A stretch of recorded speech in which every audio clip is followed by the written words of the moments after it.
Hey y'all, welcome back to my kitchen. Thank you so much for joining me on my channel today. If this is your first time here at Deja Food, make sure you hit that subscribe button so you don't miss any new recipes.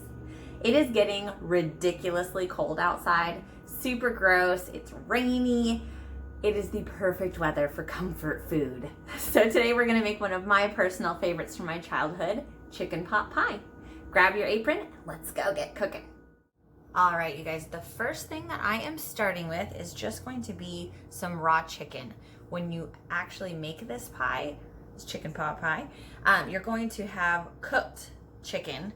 But some of you might already have that, so we're gonna kind of get this one started.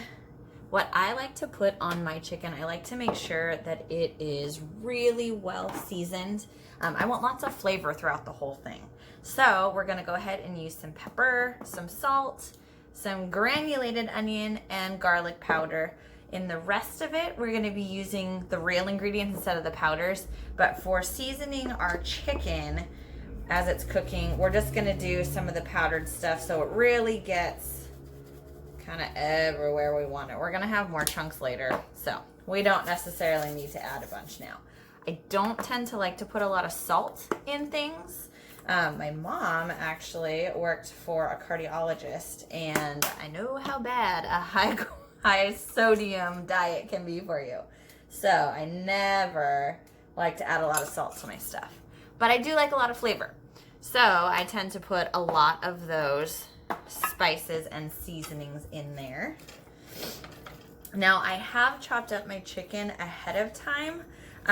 Like I said, the main reason for that is because it's super gross.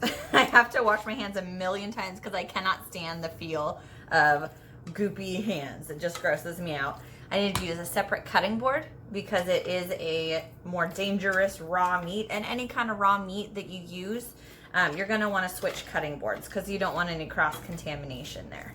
So I'm just giving it a good stir, making sure that it's in a nice even layer. And we're going to get started on our chopping.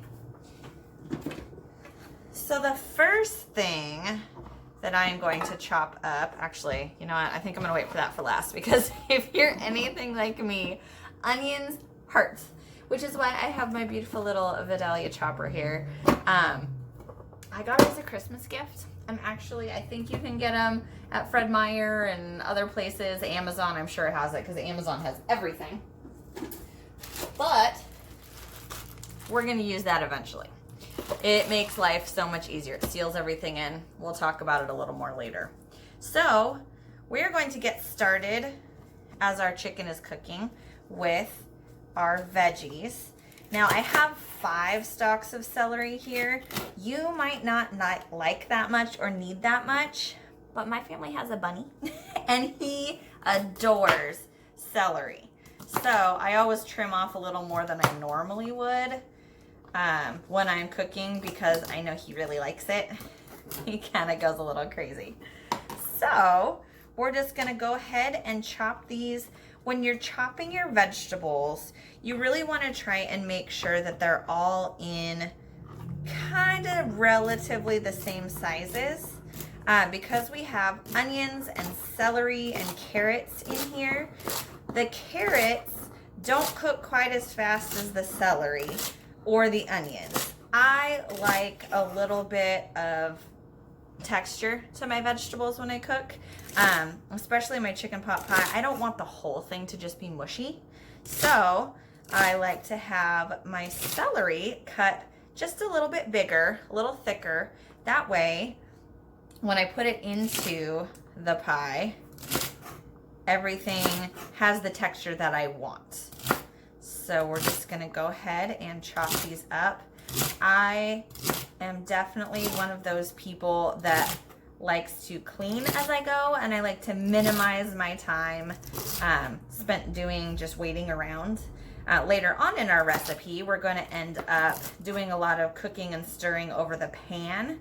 But like I said, it requires a lot of stirring, so I want to make sure that I'm prepared.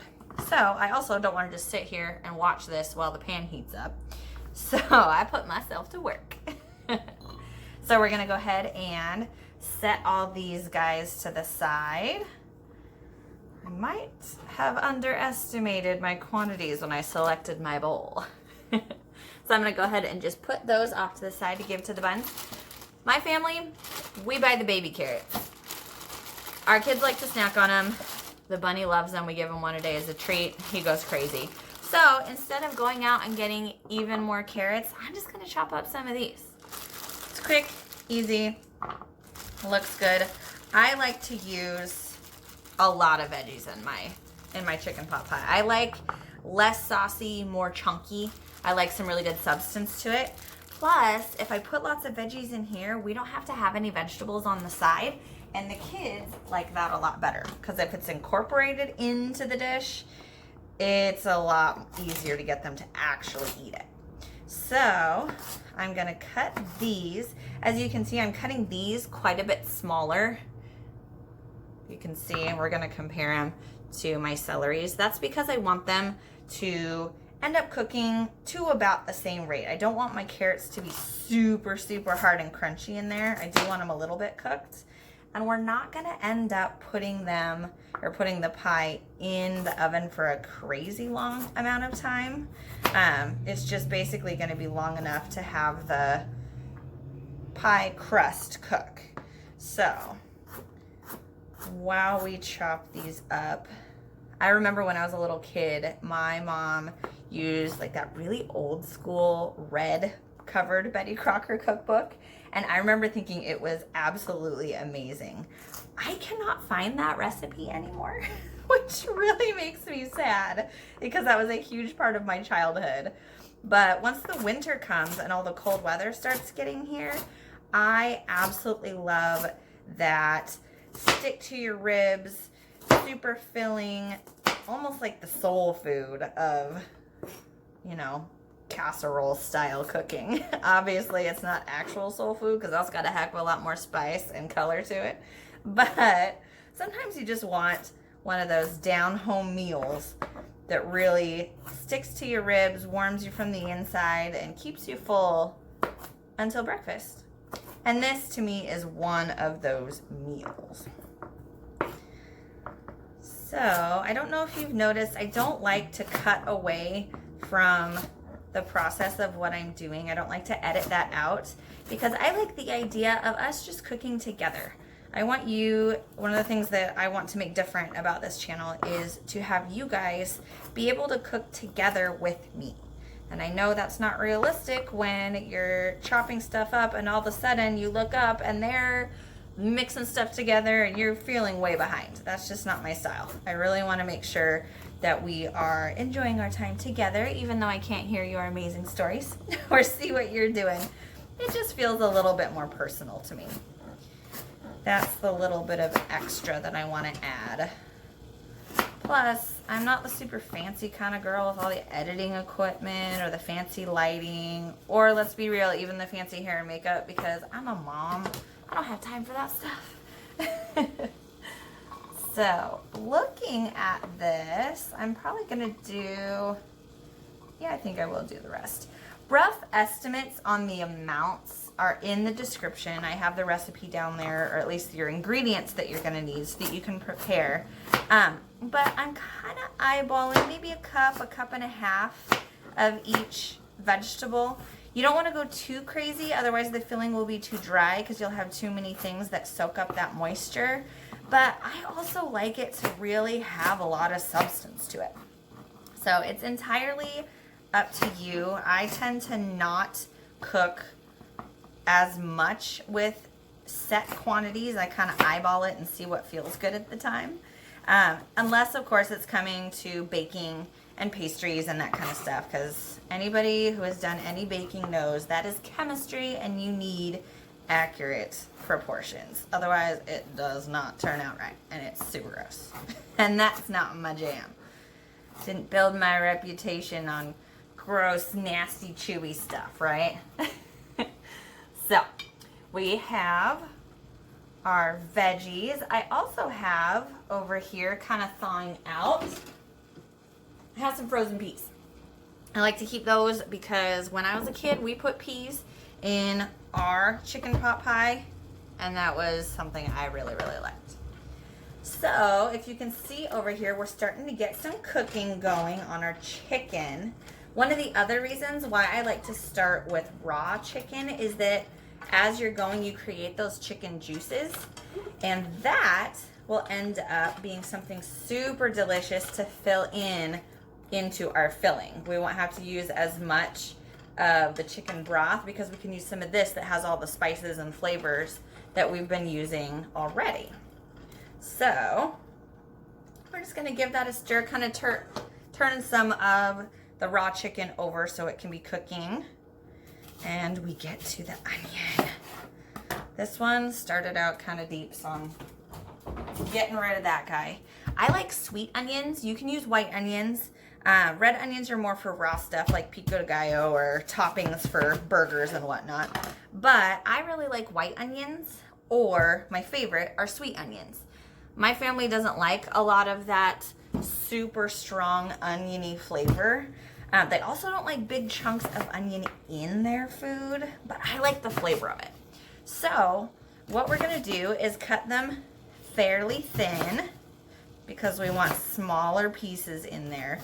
If you do not have a super amazing Vidalia chopper or other chopping mechanism, you can go ahead at this point, turn them to the side and chop them up however small you want.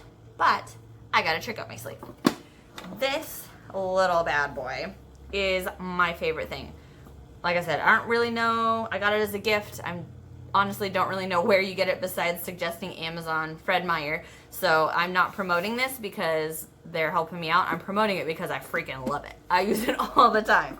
So it comes with this super awesome little cleaner guy. And then it has two different sizes of these grids. These are life. What all you have to do is stick your little slice in there, push down like this, it gets loud, there it is, and it has now chopped all of these tiny little minced up pieces. They're perfect. So we're just going to quickly throw these guys in here, and you know they're a little big, so I'm just gonna give them a quick halfing. Tuck those babies in there. The other thing I really like about this particular kitchen tool, oops, if I can put it in right. The other thing I really like about this one is the fact that once you're done, you just leave the lid closed and it doesn't have all of those fumes that come up and make you cry. So if you're anything like me who's super sensitive to the sulfurs in onions, and even this sweet one is getting to me a little bit, this is the perfect tool. It holds it in here till you need it. It even has these handy little measuring things on the side, but perfect. So, and it makes it a lot faster. So I'm just gonna put in the rest of what I got here.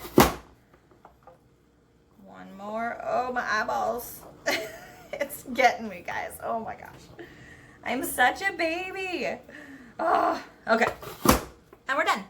So that is our prep for that one. We have our veggies all set to go. Let's check on our chicken here. It is definitely getting there. We want to make sure that it's nice and cooked because, like I said before, we're not going to be necessarily cooking the filling of the pie in the oven. It's mostly just melding the flavors and cooking the crust. So everything that we put in, we want it to be safe to consume before you put it in the oven, which is raw vegetables and cooked chicken. So we're gonna let that go. Now at this point, we still have some extra time before our chicken is done. So we are gonna get to work on making our crust. Now, as far as the crust goes, I like to make mine from scratch. You can definitely make it with a frozen pie crust that you've rolled out. Nothing wrong with that. There is no shame in it. It's a lot easier. I just happen to enjoy making crust. It gets some of my anxiety out, some of my stress off my shoulders. So, I'm going to show you how to do that from scratch. So what we have here is some of our ingredients that we're going to be using. You're going to start with 2.5 cups of flour.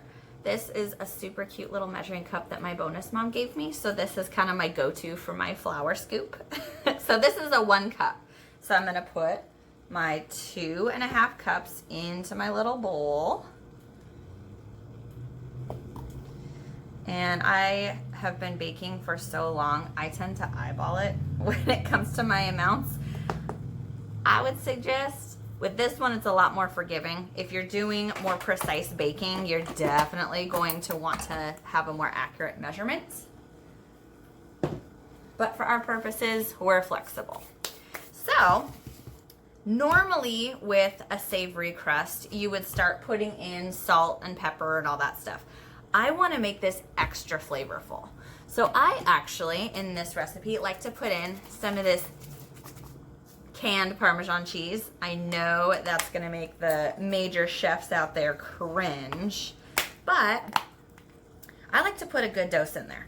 I want to make sure that it is pretty flavorful. That's probably around 1/4 cup or so.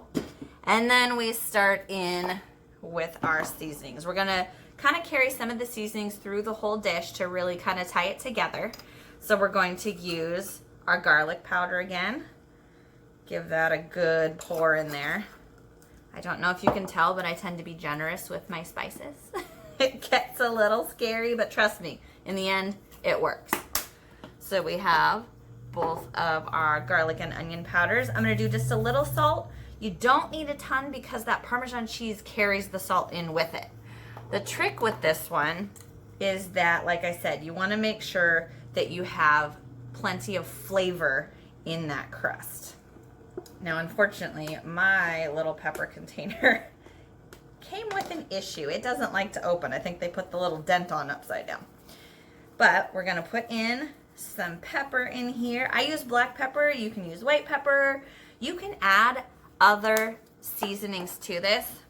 I have a thing about pepper. In about 30 to 45 seconds, I'm gonna sneeze a couple times. Every time. Does not matter how careful I am, I feel it coming already. So, pardon me if I turn away and sneeze on you. It's happening. Excuse me. Always turn away from your food when you're doing stuff like that. So, I'm using 2 forks because somewhere I have a pastry cutter, but I think it's in my storage unit from when I moved. So, if you do not have a pastry cutter, 2 forks will work. Here comes another sneeze. Excuse me. The other thing that's different about this show is I'm real. You're gonna hear stuff. You might hear my kids in the background sometimes. That was a car driving by. I don't have fancy audio equipment. I just zoom a thing. You're seeing me on a phone.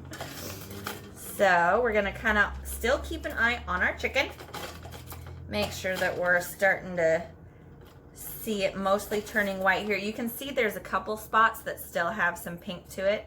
I'm not sure if you can see from that far away, but we just want to turn those so that those guys are getting the heat on those pink spots because we really want to make sure that it is cooked through. Okay, so moving on. When we do pastry, which pie crust is technically pastry, even though it's not sweet for this particular application, fats are really important. You normally, for a flaky, buttery, sweet pie crust, like a fruit pie crust, you would use chilled butter and a lot more of it to make it that really flaky, crumbly type of texture. For this one, my family likes a little bit more structure to our crust. I am only going to use 1/2 cup. So that's 1 whole stick of butter. And I use it room temperature for this particular one. When you use refrigerated butter, cold butter, that will delay how much or how quickly that butter incorporates when it's baking. And for this particular one, that's what gives it its flakiness. For this particular one, we're not really concerned so much about flaky. This kind of ends up being similar to almost like a homemade pasta type texture. So it's got a little bit more bite to it. It's got a little bit more of structure and toughness, but it's still tender and chewy. So in order to simulate what a pastry cutter would do, I'm just using the tines of my forks and pushing down on all those big chunks of butter to break them down and make them smaller. Ultimately, sorry, my nose is totally running from those sneezes. Curse you, Pepper. So what you are looking for when you're doing your butter incorporation with your oh so fancy forks is you're looking for a texture that resembles the coarse crumbs or small peas. So like when I'm looking at this, I have that little guy who's pretty big. So I know I'm not quite there yet because I'm still seeing some of those big guys. So I'm going to keep cutting in all my stuff, making sure that I'm grabbing the flour from the sides and really give it a good work. At this point, I'm not necessarily using this second fork, so I suppose I can probably get rid of it. Just really incorporate. That happens to me a lot. I'm not perfect. I get messy, but that's fine. That's why if you're wearing something fancy, you need an apron, right? So at this point, I kind of feel like we're looking pretty good. Like I said, I kind of tend to do a lot of my stuff by feel and by look, and this looks right. I don't know if you can see, I have a lot of these smaller crumbly little crumbs. There's not any huge chunks of butter in there, but you can see a couple of them, and that's okay. That will give us a little bit of texture in there that we want. So now, normally you would pour in cold water to bring this dough together. What we are going to do, because once again it's savory and it's for a chicken pot pie, I'm gonna use some chicken broth. So I just have some normal, generic, low-fat chicken broth. I like the reduced sodium because, once again, I get nervous about high sodium stuff. So what we're going to do is we're just going to add some of that in. Now, it's hard to know the direct amount because the moisture depends on the moisture in the air. However, generally, you can expect to use about a half a cup all the way to a cup of moisture, either water or this chicken broth. Pausing and checking on our chicken. A lot of cooking is multitasking. That's just how it goes. It's one of the things why some people find it overwhelming, but if you have someone to help you, little Deja foodies, it makes it a lot easier. And if you have someone who's a chatterbox like me, it makes the time go by faster. You are welcome. So we are going to add some more of our broth. You can see there's some parts that are kind of starting to come together. It's definitely starting to get a little chunkier. The reason why we're not adding a ton in and then stirring is because, first of all, we're not quite sure exactly how much we're going to need, but also you want to be able to evenly incorporate. I don't know if you can pay attention to the way that I'm kind of scooping stuff up from the bottom and turning it over. That makes sure that all of my dry stuff is coming up to get some of that moisture. We're almost to the point where we are going to be checking out the dough with our fingers, but we're not quite there yet. We're getting there. It's coming together. A little bit more. See how we're doing. Definitely getting thicker. We are getting close. Now this particular set of amounts is for a double crust pie crust. If you decide that you want your chicken pot pie to be open on the top, or if you want to turn it a little more shepherd's pie style and put some mashed potatoes on top, which I highly encourage experimentation in the kitchen because it's fun and you could just find your new favorite recipe. Then you only need to cut this recipe in half. But for what we're using, this is gonna do the trick. So we are now ready to start getting our hands dirty. Take my ring off. Just a little bit more. Because I did see a little loose up in here. You don't want it super, super thick, but you also don't want it to be this slushy, gross mess. So before I get this hand dirty, I'm gonna do one more little stir of our friends over here. We are so close, and that will be just in time. All right, super close. So we're gonna go ahead and dive in here. Now, I don't know if you can see as I lift this up, there's some of those little dry crumbles on the bottom. That's what we're trying to incorporate with our hands. You want to kind of smush it down. You don't want to knead it a lot. I mean, you need it, but I'm really punny. I get that from my mom. Anyway, you don't want to knead it a ton because you don't want that gluten to overactivate and make it tough. But, oops, you do want to squish it around just enough that you can make sure that you get all of the dry stuff incorporated into your wet stuff. Now this one feels just a little bit wetter than I would like, which we can fix easily when we go to roll it out. We'll just add some extra flour as we're kneading and just incorporate that in there. So I'm gonna go ahead and wash my hands. I'm gonna pause you for a second. We'll come right back. All right, my love, so a couple of things have changed. After I washed my hands, I noticed our chicken was done. So I have separated off the chicken so that we can put that into our recipe a little later on. I've also taken all that juice that was sitting in there and added it to my measuring cup, like we had talked about, to get some of those fresh flavors, the more concentrated flavors that we had from this pan, to put and use as our broth later on. I also have set out my rolling mat. I've got some flour out here, just kind of making sure that we're not gonna have a sticky mess, and my rolling pin. The rolling pin that I have has the ability to set these little guards. I like to use my 1/8 of an inch width for it. Doesn't let it get any thinner than 1/8 of an inch, and that's super, super helpful. So the first thing that we are going to do, and this is really wet, the weather today must not be how I had expected.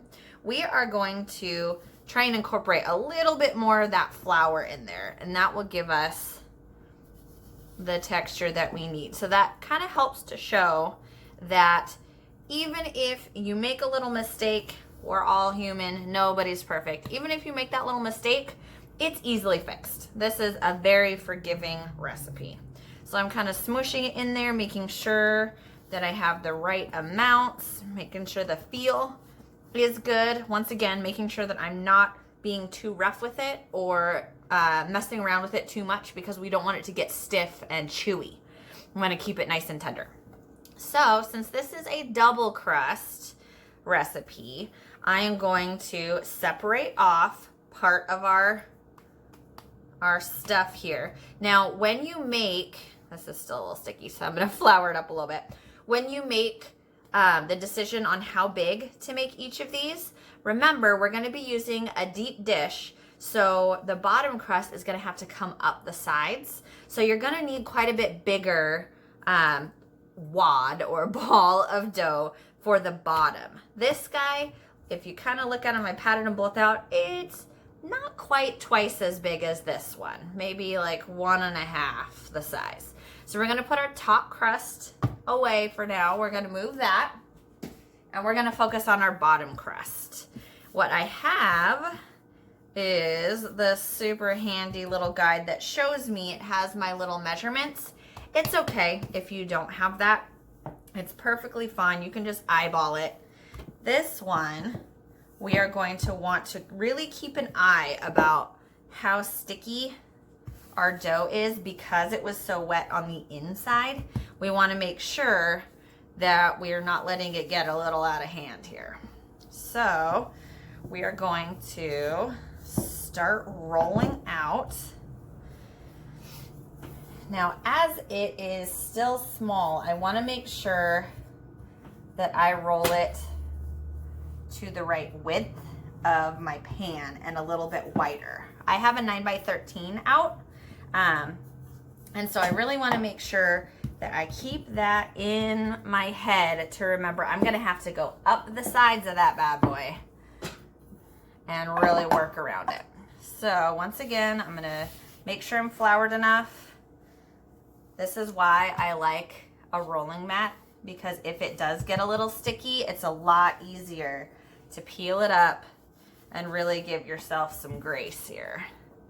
So the other thing, and this guy is a little tender still, so it's not as easy to pick up, but you can kind of put your hand under it and stretch it how you want as well. And that's a lot more of a gentle way to get your crust the right size without putting so much pressure on the molecules and activating that gluten, so it stays nice and tender. So we're gonna see, you need a rough shape and size, because when you put it in, you're gonna be able to kind of squish it around to the shape and size that you need. So let's reorganize a little here. Going to roll this guy up to make it a little smaller. And we're gonna bring our pan out. Now I like to spray it first, just because with my luck, I will end up with the corner that is stuck all the heck. So to transfer it over, use both hands, just lay it in there. Once it's in, you can unfold any wrinkles that are in there. You can resituate if you need to. But what we want is for, as that falls over and dumps flour on my floor. Oh, we'll be sweeping after this session, right? So what you want is to have your sides go up and kind of stick on the side almost all the way to the top. We're gonna have a lot of good stuff to put in here. So we really wanna make sure that it's all gonna stay contained. Now the other trick to that is when you're pushing this around, you wanna make sure you're keeping an even thickness as much as you can. So you wanna make sure that you're really eyeballing it. The thinner spots you can kind of start to see through. The thicker spots, you can push those out a little bit. And the reason for that is that you want to make sure that the crust cooks evenly too. If you have super thin spots, they are definitely gonna burn. If you have thick spots, they're gonna stay a little more chewy and maybe a little doughy on the inside, depending on how thick they are. So I'm kind of just eyeballing around here. I'm feeling like we're looking pretty good. I don't have any holes. We kind of repaired a couple of those little tears, and this is looking good. So we're gonna set this aside for right now, making sure that we have that bad boy all ready to go. I'm gonna move this, but we're not getting rid of it entirely because we're going to roll out that top crust in a little bit. So now that we have our floury hands, I'll be right back. All right, hands are clean, not goopy. I hate that. So we're getting our pan back that had all of our little goodies in it from cooking our chicken. This is okay to have all these little chunkies in there. That's just gonna add more flavor.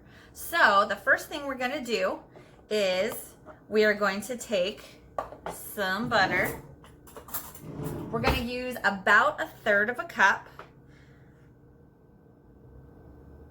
I'm gonna go about there. It's not an exact science. We do what we like, right? If you want a little bit richer of a flavor, you can use a little more butter. If you're wanting to have something that is just a tad healthier, you can also do a little less. I always use real butter because I don't like all the chemicals that are in margarine. I also have tried using oil for this process, and it is not the same. It turns out kind of gross. So, at least in my opinion, that's That's always different. So we're going to melt that butter. I have my stove on about a medium heat. In these particular pans, that's really hot. So once the butter starts melting, I'll probably turn it down just a little bit, but you can eyeball it and adjust. I'll kind of tell you what to look for in there. In the meantime, I've set my oven to 425 degrees, and we're gonna go over kind of what we have in here so that we're prepped. I like to have all my stuff out and ready. So we have the veggies that we chopped up before. We have our broth that we used from the chicken that we cooked, which is super spectacular. And we're gonna add more to that so that it's ready and prepared for us. We are going to end up needing about 1.75 cups. This particular measuring cup only holds a cup. So I'm just gonna get my cup out so that way I'm that much ahead of the ball. So this is starting to melt down.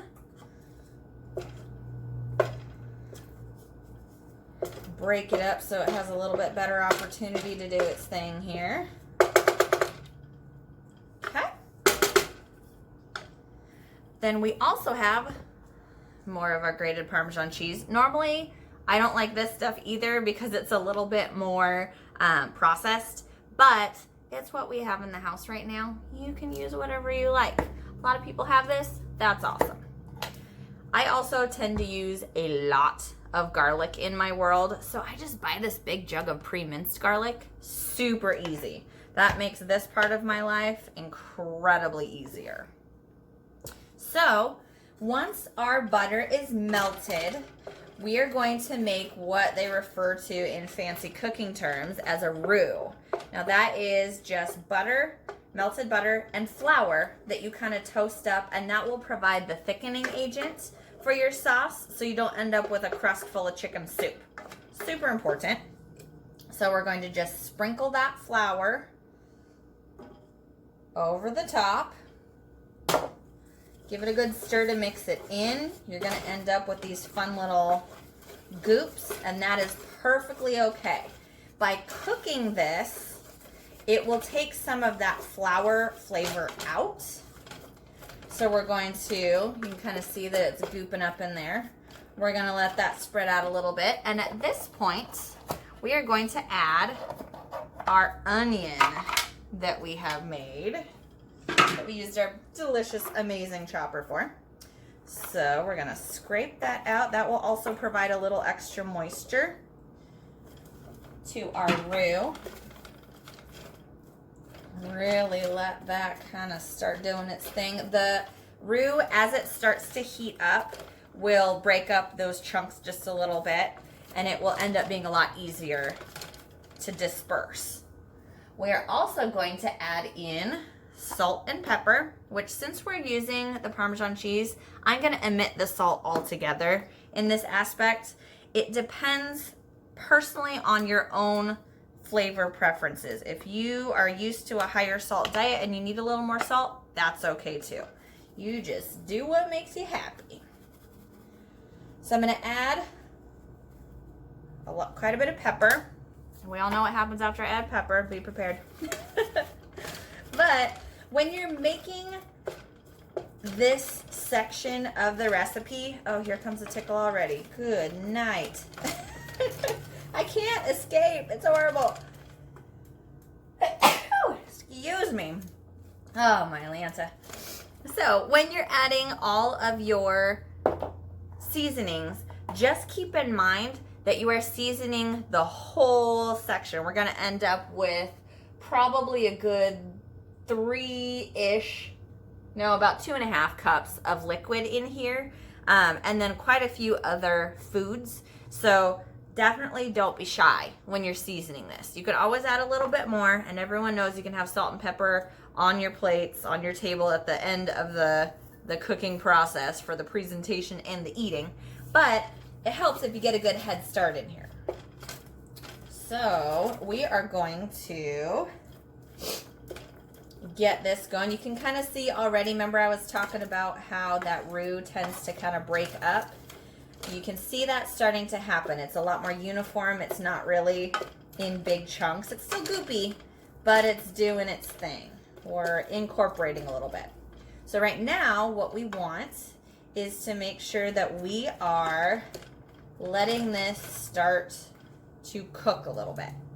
I don't know if you can hear it, but we're starting to get a sizzle. That's a good thing.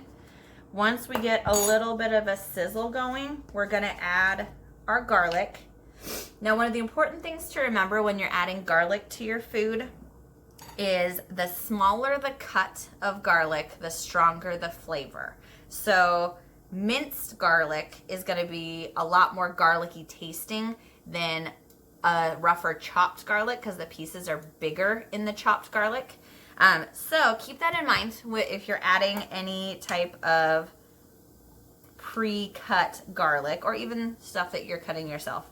I like a lot of garlic. So I'm gonna add about a tablespoon. The other thing to remember is always get your base going of your other foods. A lot of times garlic and onions get cooked together.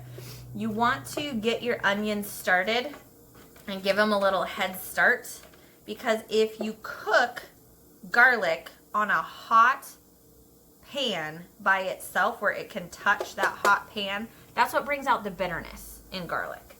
So we want to kind of sprinkle it on top of our other foods that are in there, which is our roux and our onion.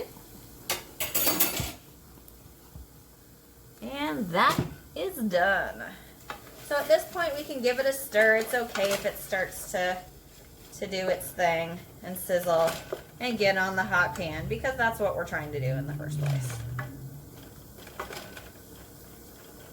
Okay. So we're gonna let that go for a minute. I'm leaving my pepper out because I might want to add a little bit more. In fact, I think I am going to.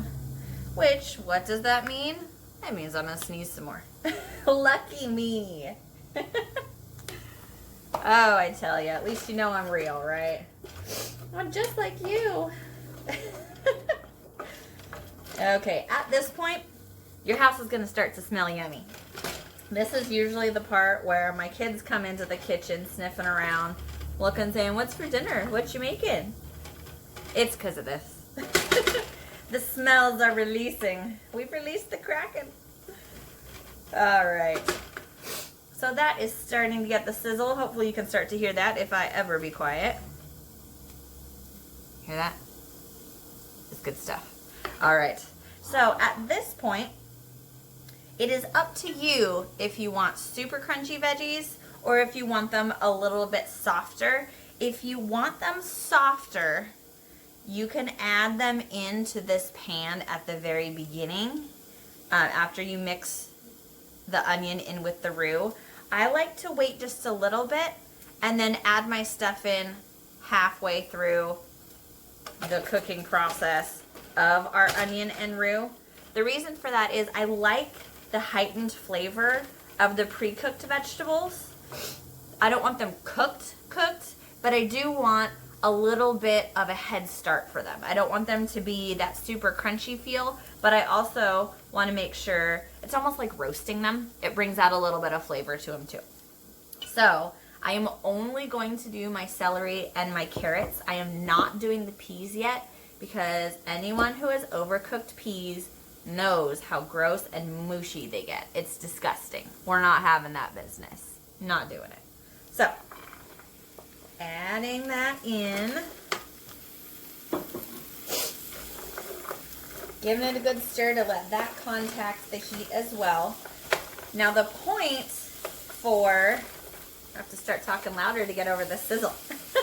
The point for having the cooking process starting with these very small pieces of onion, because normally that would not take very long to cook. They'd be perfectly cooked by the time we took it out of the oven. But actually what we're trying to cook the most is the roux, the flour. Because if you just add flour and butter together and you don't cook it, it's gonna taste really floury. That's a hard taste to describe. Suffice it to say, it's not good. It doesn't taste good. It tastes kind of, ugh. That's, to be honest, that's really the only way to describe it, is a sound effect. It's ugh. You don't want it, trust me. So once we get this going, our oven is now preheated to 425. That is the ideal temperature. Normally I like to cook things a little bit lower, but for some reason that keeps the insides from going mushy, keeps it still a little bit of the juice, and it cooks the crust just fine. So we're going a little higher. We're going to 425. So we're starting to do pretty good with our veggies in here. What we are looking for is just a hint of color to get started. I'm seeing a little bit of color on the sides of the pan here, and that's from cooking our chicken. But I want to just really closely look and see if we're starting to get a little bit of browning on our roux, which, I'm gonna pull this up a little bit. Not sure, there we go. If you can see it, try and focus here. It's kind of working. You can see just a little bit of color on some of the floured parts. That's what we're looking for. So it just starts to get an overall more tan look instead of a whiter, floury look. So once we've accomplished that, we are going to add in our chicken broth. Should get a decent little amount. So that was our 1 cup. We are going to add in our next 3/4. As I hold the box wrong. I did not realize until recently that there's a right and a wrong way to hold these boxes. I had always poured them like this. Apparently that's the wrong way. That does not let air go in where it's supposed to, and that's when you get that blurry weirdness. You're supposed to pour them this way. Look at us learning something together. So fancy. So we are going to add that in.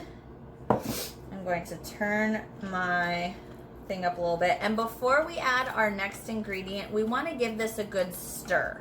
What we are trying to do is dissolve that roux into the chicken broth so that we don't end up with lumps and clumps. We wanted a nice, smooth, gravy type consistency, and that's really going to help us. So at this point, this is also a good opportunity to be able to tell if you have enough spices in there. You should be able to really smell it a little bit. I'm one of those people that I can smell a food or a recipe as it's going and kind of imagine what it tastes like. I know that's not a super common thing, but for me, smelling stuff helps me to know how it's gonna taste.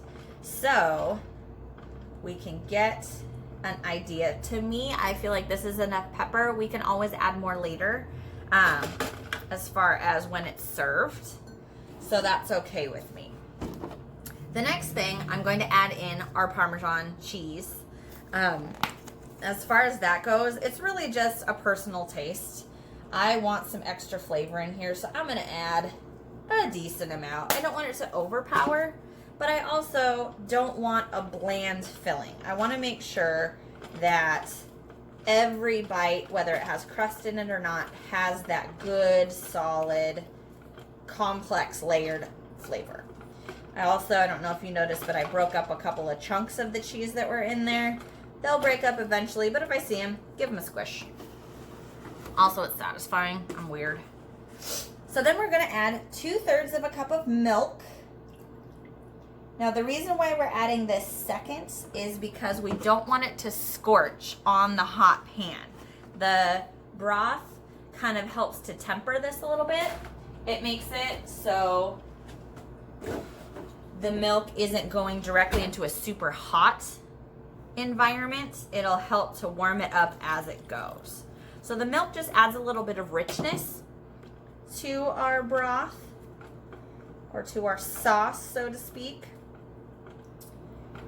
And at this point, what we're looking for is we want to let it boil. Now, because there is milk in here, we're going to be a little bit more careful. We're going to stir it pretty constantly, because once you scorch milk on a hot pan, you will never ever be able to untaste it in your life. It is foul. It's kind of one of those you can always remember what soured milk tastes like. Same thing with scorched milk. Super gross. So we want to avoid that just by keeping it moving over the bottom of the pan. Now, as I'm going, you can see it start to steam, and that means that a lot of the water is evaporating as well. So that's also going to thicken up our sauce. So I can actually feel it. You can't see it as well yet, but I can kind of feel it as I'm stirring. There's a little bit more resistance to it as it's heating up, and that is thanks to the roux.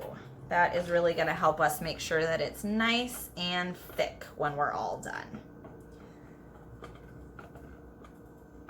So we're going to heat this up. Our goal is to see it start boiling. So we want to see some of the little bubbles pop in there. And then once we get to that point, we're going to just boil it for about a minute before we take it off the heat and add our other stuff in. And then after we've done that, we're going to roll out our top crust, and then we're ready to bake. Which, I don't know about you, but at this point, I'm hungry. This smells really good. Hopefully your kitchen smells as good as mine, because I am seriously considering contacting someone about creating smell-o-vision, because it's pretty yummy. Now, the flexibility about this dish is that you can add whatever flavors you want. You can make it more of a Tex-Mex chicken pot pie by adding in some salsa, some beans. You can do, instead of the Parmesan cheese and the thicker stuff and these vegetables, you can add in some jalapenos, some tomatoes. I mean, it's flexible. You can do more of a curried chicken if you want more of a tandoori or Thai type flavor into it. You can also make it a little bit more Italian by adding some of those basil, oregano, even pesto in the crust would be delicious. So you really can customize it depending on your family's preference. And if this is an easy dish for you to make and you make it a lot, just throw some variety in there. Okay guys, we have our nice thick bubbly sauce. So I'm gonna go ahead and turn it off. I'm gonna add in my still pretty cold peas to cool it off just a little bit. And then we're gonna pour in our chicken. And then we're gonna get started on our top crust. So add this in.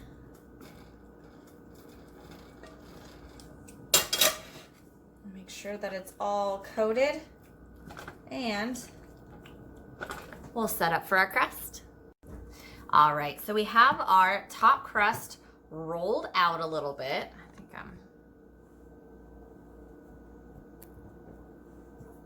all right, so we have our top crust rolled out.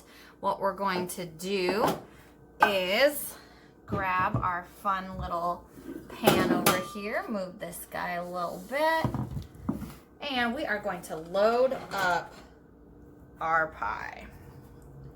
So as you can see, the gravy, the sauce in there is super thick. It's still a little runny, but looks pretty good. Smells amazing. So we've got all of our goodies there. We want to make sure that we are spreading around the sauce in with where the guts are, where all the good high quality ingredients are in there, all the big chunks. And that is just so we don't end up with a soggy corner and then a dry opposite corner. So as we're looking in here, that's looking pretty good. Super steamy, looks delicious. We've built our pie crust up high enough to where we're not getting any leaking over here, which is super great. So at this point, we're gonna take our top crust. We are going to drape it over our masterpiece. Might require a little extra stretching. This is a little more rustic. It's not the super fancy 100% smooth, clean, pretty that you'll see in a cooking magazine, but it's gonna taste amazing. So we're not too worried about it. What we want to do is kind of seal up and pinch a lot of those edges. Roll them down just a little bit, push them through. Make sure it's nice and sealed so that juice and goodness stays in there. Super rustic. All right, now this is gonna go in the oven at the 425 that we preheated. This is gonna go in there for about 35 to 45 minutes, depending on if your oven runs hot or not. And that is just basically as soon as the bottom crust is golden, which you can look at by peeking underneath. Benefits of a glass dish. As soon as that's golden and the top looks done and golden as well, you're ready to go.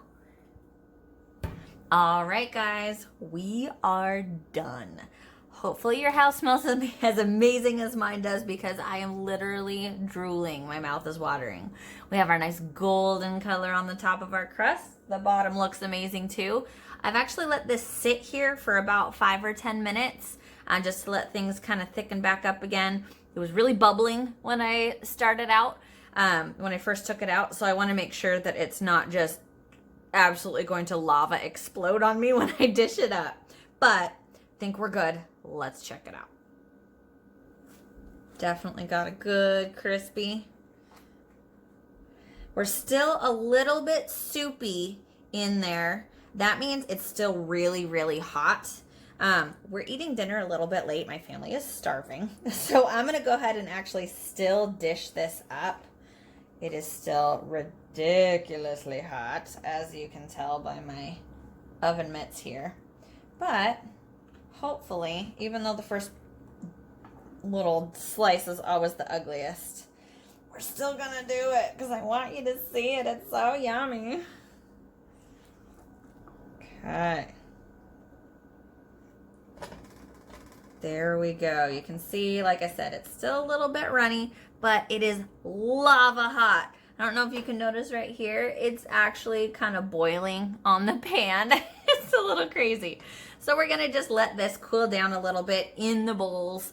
I usually do bowls just because it does make it easier to hold some of the sauce in there. So hopefully your crew is as hungry as mine is. We have finished our tutorial on beautiful, delicious, full of flavor chicken pot pie. Thanks so much for joining me, and I can't wait to see you next time. Bye.